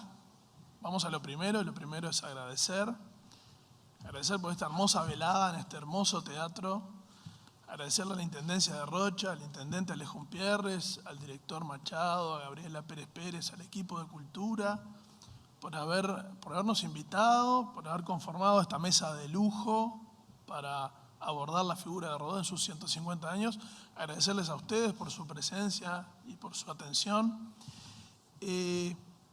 Como dijo hace mucho tiempo un gran intendente de Maldonado, antes de hablar voy a decir unas palabras. Tiene que ver Rodó con la Biblioteca Nacional. Por supuesto que me voy a referir a su ángulo literario, que como bien se dijo, estuvo entremezclado con lo político, con lo intelectual y con lo periodístico. Pero tuvo que ver mucho con la Biblioteca Nacional por varios motivos. Para empezar, porque por un periodo relativamente breve, de unos meses en el año 1900, Rodó integró un triunvirato que dirigió la Biblioteca Nacional. O sea que vaya qué honor y qué responsabilidad para mí en estos momentos de estar sentado en el sillón donde estuvo José Enrique Rodó. Solo de pensarlo uno tiembla, ¿no? Porque es tremenda una figura de ese volumen, de ese simbolismo, de esa carga intelectual gigantesca, no solo física, ¿no? Sino también literaria y filosófica. Dirigió un triunvirato junto con Víctor Pérez Petit, su gran amigo, y con Juan Polié. Y cuando lo convocaron como gran intelectual, era joven, él tenía 29 años, por lo menos era joven en términos actuales. En ese momento es el mismo año donde él escribe Ariel y ya allí él está casi que en palabras de ese hombre próspero que le habla a la juventud de América, ya está en una postura quizá un poco más vieja a lo que hoy condice con los 29 años. Pero cuando lo llaman, el gobierno de Juan Lindolfo Cuestas, para intervenir la biblioteca, es porque en la biblioteca había habido un problema grave, y es que habían descubierto que varios funcionarios de la biblioteca mentían con declaraciones médicas y faltaban. Hoy, Hablando de cosas que se repiten. Estamos hablando de mediados del año 1900. yo pensé que hablabas de ahora. Mentían con su licencia médica. Y el director era un director que ya estaba un poco viejo y achacoso y medio sordo, que se llamaba Pedro Mascaroy Sosa, que venía de la época de Santos, porque era concuñado de Máximo Santos, además de que era un intelectual, no era que fue director de la biblioteca por haber sido solo el concuñado de Santos. Y lo retiran, hay una investigación administrativa, y Mascaró queda a un costado y ponen a estos tres jóvenes muy ansiosos y muy eléctricos para dirigir la biblioteca, y además redactan un protocolo de funcionamiento interno que demoró un montón y estuvo vigente como 60 años más o menos. Entonces, Rodó fue director de la Biblioteca Nacional. En la Biblioteca Nacional está buena parte del archivo de José Enrique Rodó. Yo no sé si esto lo sabían, pero es un archivo gigantesco. Son 18.000 folios. Cuando digo folios, digo documentos relativos a la papelería personal de Rodó. Manuscritos, mecanografiados, correspondencia activa y pasiva, o sea, la que él mandó y la que recibía. Ambas son muy importantes. Fotografías, algunos objetos. Tenemos una cosa muy particular, un traductor del 1900, que es un traductor mecánico, es un sistema que funciona con un cilindro dentado, como el sistema de las cajitas de música, que tiene como un micrófono de un gramófono, para que tengan una idea, y con una manija se da vuelta para un lado y el cilindro suena la palabra en inglés y uno lo da vuelta para el otro lado y suena la palabra en español. Esto pensamos exponerlo en el fin de semana del patrimonio, ahora en octubre, que está dedicado, como ustedes ya saben, a la figura de José Enrique Rodó. Otra parte del archivo está en el Museo Histórico Nacional. Esto está bueno aclararlo, pues no está solamente, no es que yo solo vengo a alardear y a sacar pecho porque lo tiene la biblioteca. En realidad también hay algún documento en el Archivo General de la Nación. Pero además viene a cuento Rodó, cuya fecha fue el 15, la semana pasada, porque gracias a la donación del Archivo Rodó por parte del profesor Roberto Ibáñez es que se inician los estudios de archivos en el Uruguay, el Instituto Nacional de Investigaciones Literarias, o en su sigla INIAL. Ahora ya quedó integrado a la Biblioteca Nacional, es parte del Archivo Literario de la Biblioteca Nacional, y uno de los investigadores que más estuvo buceando, investigando, descubriendo cosas nuevas y luego escribiendo y reflexionando sobre la obra de Rodó fue Emir Rodríguez Monegal, gran intelectual que este año cumple su centenario y que el Ministerio de Educación y Cultura ha decidido, al igual que José Enrique Rodó, hacer una serie de homenajes más que merecidos a un crítico de esa dimensión. Entonces unimos a Rodó, a Emir. Hablamos también un poco, hago una pequeña propaganda de la página web de Biblioteca Nacional, porque ahí hay un trabajo hermosísimo de un grupo de investigadores. La profesora Elena Romiti lo comanda, pero es un grupo de profesores de literatura que han digitalizado parte del archivo Rodó. Yo los invito a que entren a la página web de la biblioteca. Ahí hay un sector que se llama Archivo José Enrique Rodó, y allí se han digitalizado los llamados cuadernos del ciclo Proteo, o sea, los cuadernos de puño y letra donde él estuvo preparando motivos de Proteo. Esto es un documento muy bueno porque hoy, en pleno siglo XXI, se están haciendo públicos documentos que echan luz y nuevas miradas sobre Rodó. Y esto de las permanencias y el cambio en el tiempo, y Proteo, el dios ese marino que tiene distintas formas, como el agua, ¿no? Y la figura de Rodó de a poco va pareciéndose también a Proteo, porque hoy podemos tener formas de recepción de su obra y de su vida que son diametralmente nuevas y diferentes. Entonces la biblioteca está muy orgullosa de poder dar esa oportunidad. Lo último que quiero decir con respecto al archivo es que tenemos un plan de aplicar inteligencia artificial, esto es robótica, software uruguayo, para que una máquina aprenda a leer el puño y letra de Rodó y luego traduzca los documentos de Rodó a gran velocidad. Esto por supuesto que necesita control humano. Y de alguna manera, si lo pienso en términos rodonianos,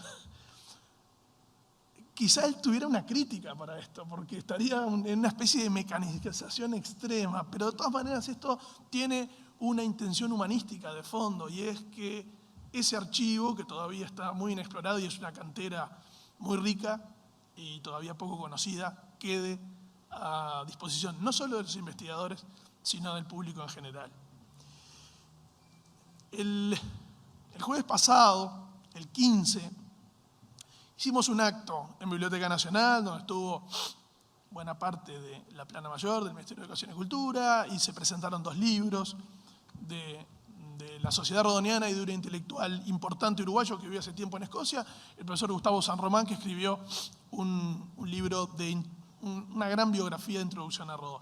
Y para ese día nosotros decidimos exponer, y también lo hicimos en las redes sociales y en la web de Biblioteca Nacional, algunos diarios del día en que nació Rodó. Porque si hoy estamos festejando 150 años es porque hubo un 15 de julio de 1871, que como bien se refería Ana al contexto, con un montón de detalles de época, de ambientes familiares, sociales, culturales, sociológicos, dice mucho sobre el Uruguay y influyó mucho sobre la figura de Rodó. Ese día, ya que aquí se habló de José Pedro Varela, el diario La Paz, que era editado por José Pedro Varela, publicó un largo editorial, probablemente escrito por Varela, aunque no está firmado, donde hace una crítica feroz a lo que estaba sucediendo ese día, el día que Rodó vino al mundo en Montevideo, en el Uruguay. Y era nada más y nada menos que otra guerra civil, de las 70 y largas que tuvo el siglo XIX. Era la guerra civil que enfrentaba al gobierno colorado del general Lorenzo Valle con la Revolución Blanca de Timoteo Aparicio. Ese día el obispo Jacinto Vera iba al campamento de Timoteo Aparicio en busca de una especie de paz. Y la crítica de Varela como intelectual era a los 2 bandos. Esto sucedió el día del nacimiento de Rodó. Y si bien Rodó, como se dijo bien aquí, fue colorado por muchas razones, el diputado Pasquet dice porque era liberal, es cierto, pero también es cierto que había liberales en todos los partidos, uno ve que en un detalle que parece nimio, eso luego va a influir y va a haber como un pequeño gran cono de influencias sobre la vida intelectual y política de José Enrique Rodó. Por supuesto que él se formó en el gobierno de la defensa, en el gobierno sitiado en Montevideo frente al sitio por parte de blancos y federales, el gobierno del Cerrito, el gobierno del general Manuel Oribe. Era un Montevideo muy europeizado, muy afrancesado, era un Montevideo que publicaba diarios en francés, en italiano, estaba Garibaldi con sus tropas italianas, había publicaciones en vasco, había publicaciones en inglés, había alemanes también, había valdenses, suizos, piamonteses, en ese momento que Italia todavía no era Italia, y que un intelectual uruguayo ha definido como Italia, un invento uruguayo, porque Garibaldi sí, pasó por acá. Entiende la unificación estando en Montevideo. Entonces, ese es el fermento en el que crece Rodó. Muy joven se junta con los hermanos Martínez Vigil y con Víctor Pérez Petit. El otro día con un amigo decíamos que Rodó y Pérez Petit eran como Lennon y McCartney en la intelectualidad de la época. Eran una pareja que interactuaba, escribían juntos, compartían ideas. Y todos ellos crean la Revista Nacional. Esa Revista Nacional, donde publica algunas de sus primeras obras, un rochense tan importante, con el que hemos hablado con Alejo, que es Constancio Vigil, quien además en su famoso libro El Erial retoma algunas vías iniciadas por Rodó en varias de sus obras. Es una revista que tiene 4 años de vida muy intensa y ahí Rodó, que ya había escrito algunos poemas infantiles o juveniles, pero que nunca publicó, empieza a explotar su beta de crítico literario. También de crítico histórico, pero sobre todo crítico literario. Y ahí reivindica a los intelectuales de la defensa.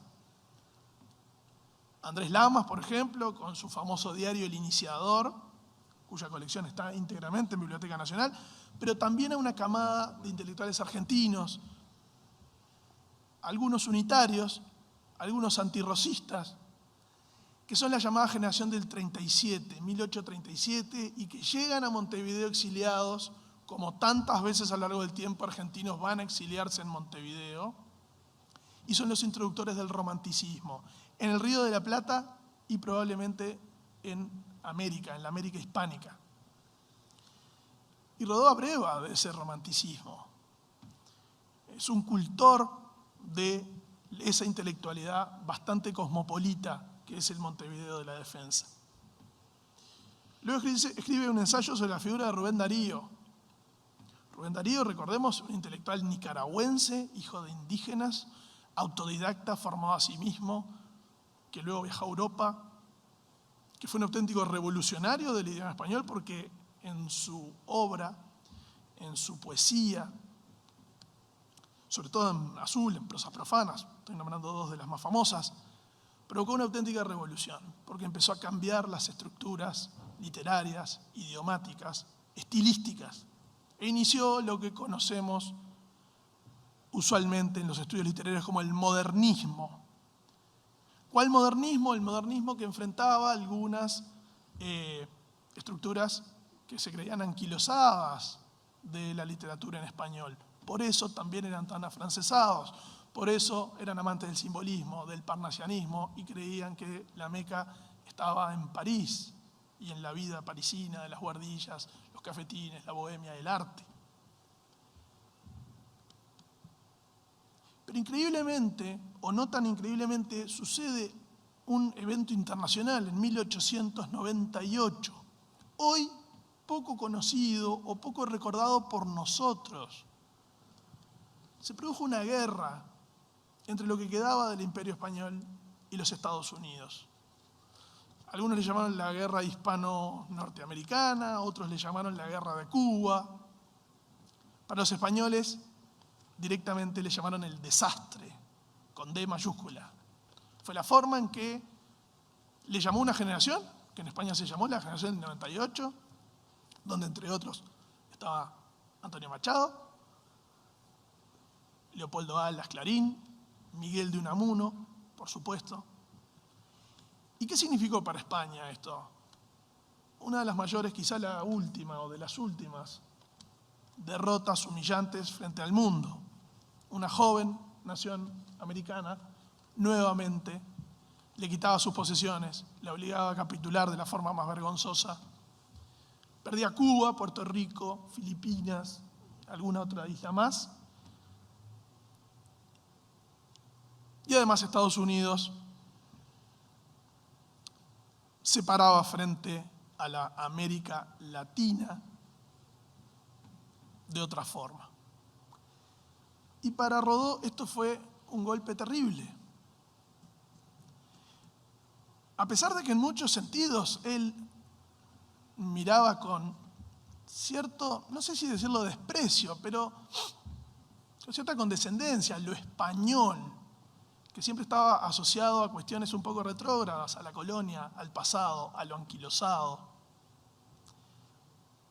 Siente que en la derrota de España y en la presencia de Estados Unidos en Cuba, por traer nuevamente otro tema de absoluta actualidad, había un enorme peligro. El otro día el ministro Pablo da Silveira decía que Rodó no había sido un hombre de especial fortuna, no había sido un político demasiado poderoso. El valor de Rodó residía en sus ideas, algo tan etéreo o inmaterial como las ideas, y ahí estaba la fuerza. Y creo que el valor que tiene Rodó hoy, 150 años luego de su nacimiento, estamos aquí reunidos y estamos hablando de él, es poder volver a leerlo, apreciarlo desde otra cara, pensarlo, repensarlo, discutirlo, cuestionarlo, pelearse con él, porque creo que esa es la grandeza de un intelectual, que permita tantas lecturas como acercamientos se producen.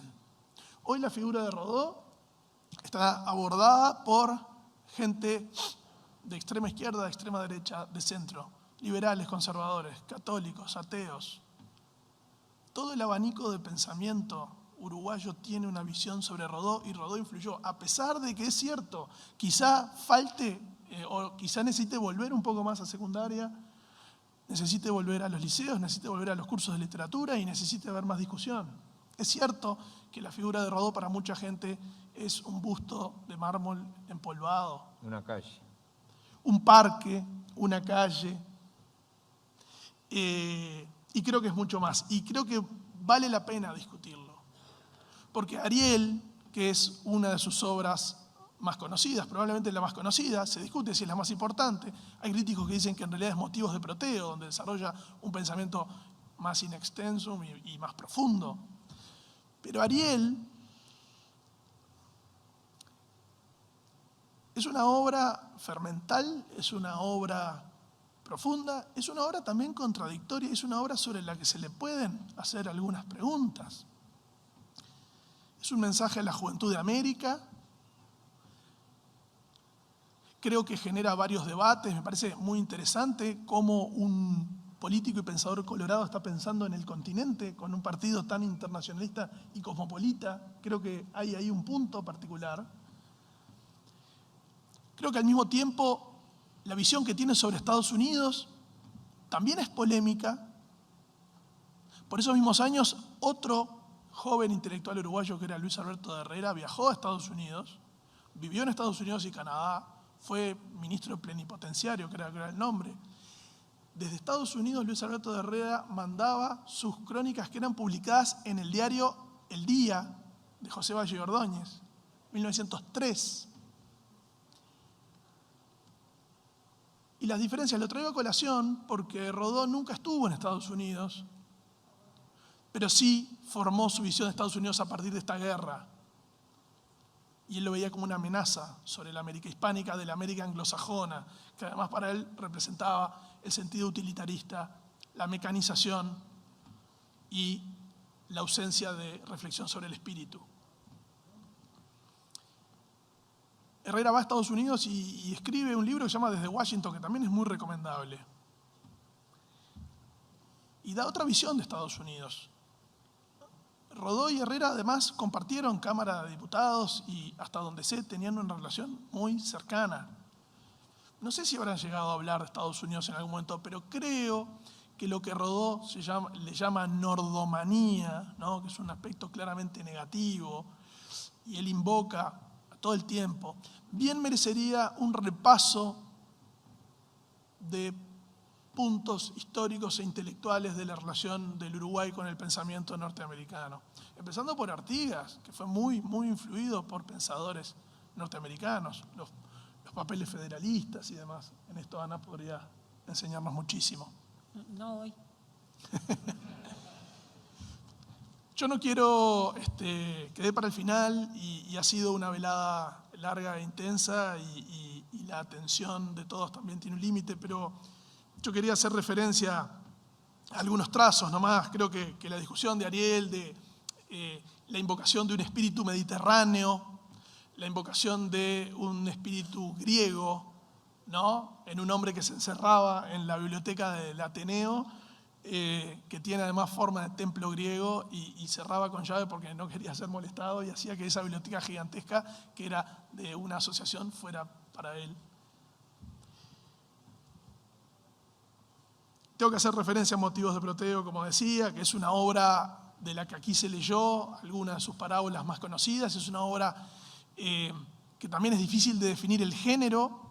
Parece un ensayo, parece una reflexión en primera persona. tiene dramatizaciones, tiene una parte claramente de guiño bíblico en alguien que no era católico.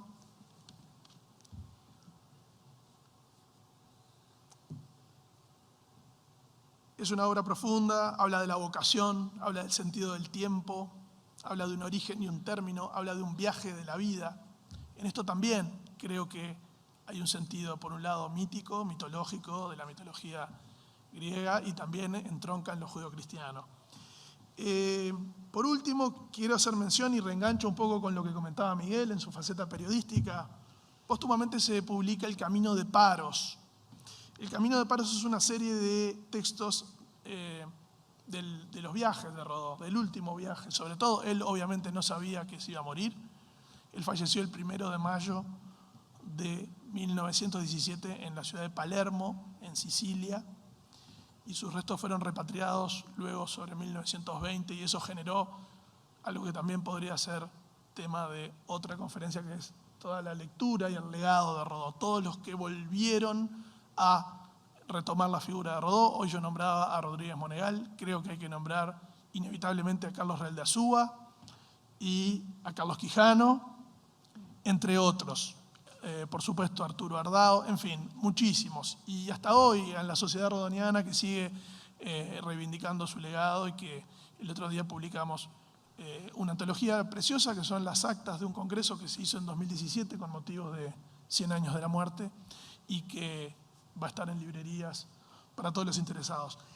Yo quiero terminar remarcando esta idea, ¿no? Si 150 años después del nacimiento seguimos hablando, seguimos recordándolo, seguimos abordándolo, lo homenajeamos y al mismo tiempo tenemos capacidad y estatura para plantarnos frente a él, para pelearnos, discutirnos y volver a reflexionar sobre su obra, es porque, sin duda, José Enrique Rodó es uno de los más grandes intelectuales del Uruguay. Muchas gracias.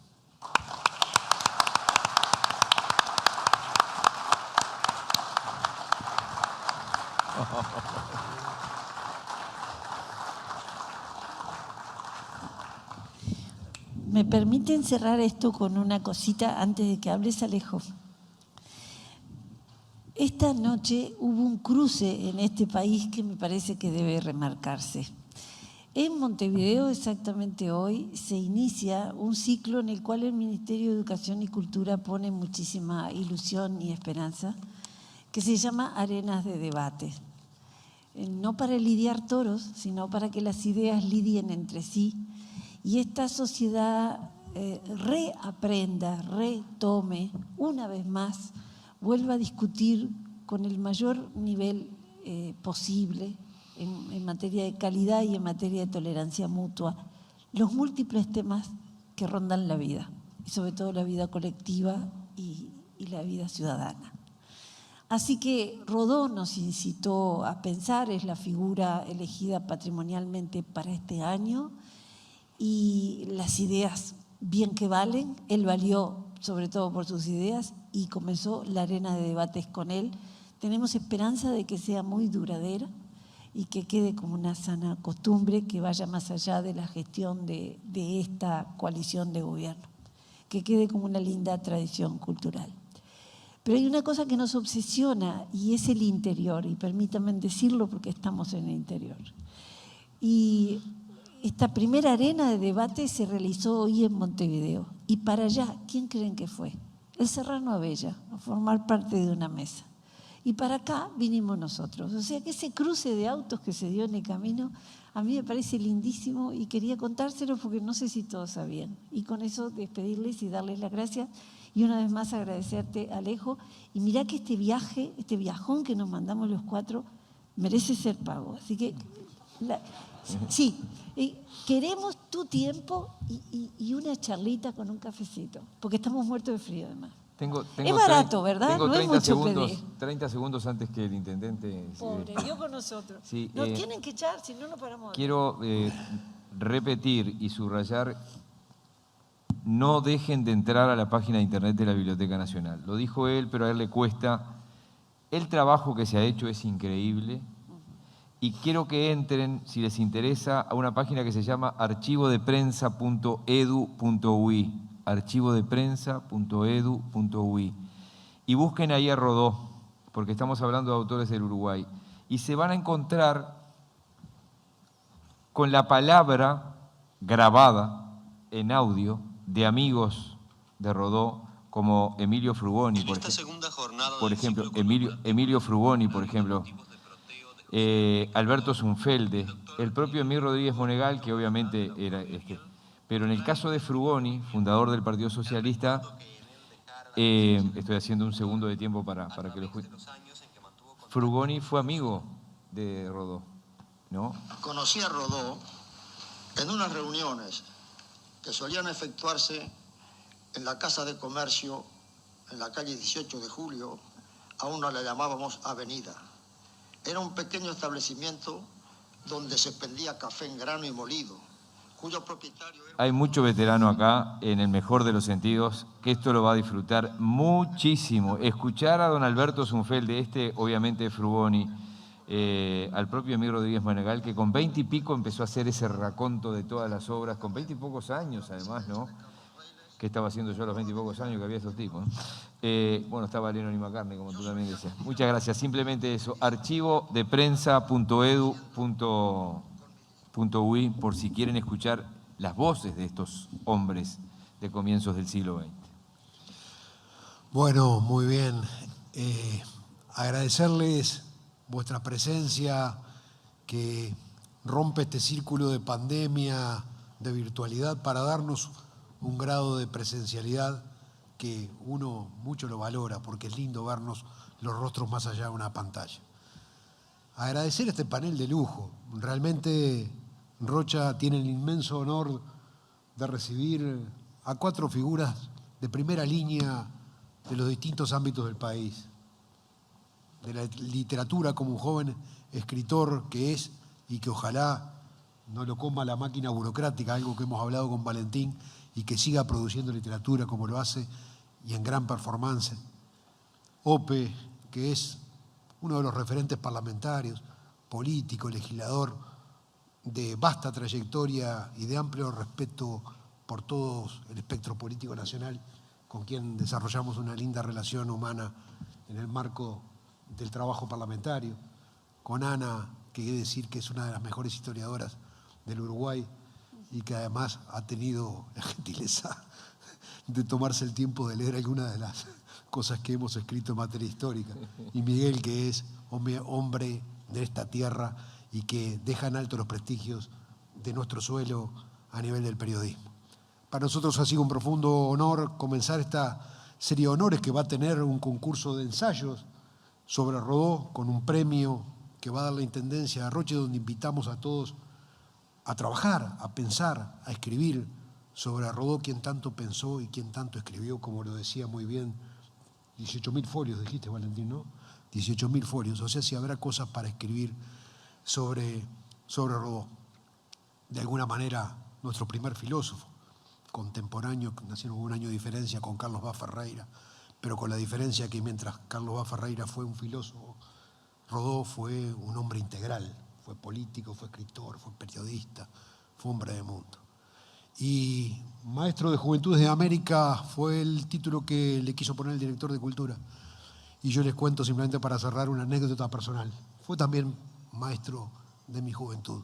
Nunca en realidad supe realmente lo que iba a influir en mí, algo que pasó simplemente en el liceo, cuando teníamos la lectura. Recuerdo mi profesora de literatura que un día trabajamos el cuento, la parábola de la pampa de granito. Brutal, es una historia brutal, pero brutal no por el contenido, sino porque brutal son los personajes. Es un hombre gigante parado sobre una pampa de granito, de piedra pura y dura, que agarra a sus 3 hijos chicos y les dice que tienen que plantar y fecundar el suelo. Y los niños no entienden nada, imposible sacar aquello algún resultado. Y con brutalidad el padre lo va agarrando a uno y le dice: cava un agujero en el suelo. Es imposible, padre, es piedra pura. lo agarra del cuello, una figura muy fuerte, y lo hace hincar los dientes contra el suelo y roer el suelo hasta que logra, con sus dientes mellados, abrir un hueco allí. Le dice a otro, al segundo de los hijos, dándole una semilla, que la ponga allí en ese hueco y que esa semilla le ponga tierra. No hay, padre, imposible. Estamos en este lugar, acá no hay tierra, es todo piedra. No, está en el viento. Lo agarra de las mandíbulas, le abre las quijadas y lo pone contra el viento. Ese hijo junta el polvo en su boca y lo deposita sobre la semilla. Al tercer hijo le dice, riégalo. Padre, estamos en un desierto, no hay agua. Y lo hace que con su propia saliva haga de material para dar fertilidad a esa semilla. Y ese cuento que me impactó por su brutalidad me quedó grabado para toda mi vida. Después, años después, les encontré el sentido cuando tuve avatares de vida que me hicieron entender que no hay nada imposible, que siempre hay que pelear, que no hay cosa que no se pueda hacer y que en definitiva no hay nada más fuerte que la voluntad de un ser humano. Y la parábola de Rodó me parece maravillosa y creo que es buena cosa que volvamos a abrevar en Rodó, porque Rodó también, a la manera uruguaya de Homero o de Shakespeare, es nuestro clásico. Muchas gracias.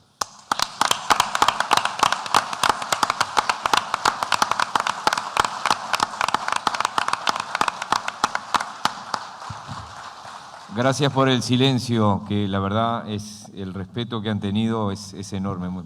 Disculpe, profesora, pero quería agradecérselos especialmente. En Montevideo extrañamos ese respeto que han tenido hoy con nosotros. Tenemos unos pequeños presentes para darle al director de Cultura, maestro Carlos Machado. Y muchas gracias por venir por estos lados. Y bueno, y muchas gracias a todos ustedes por vuestra presencia.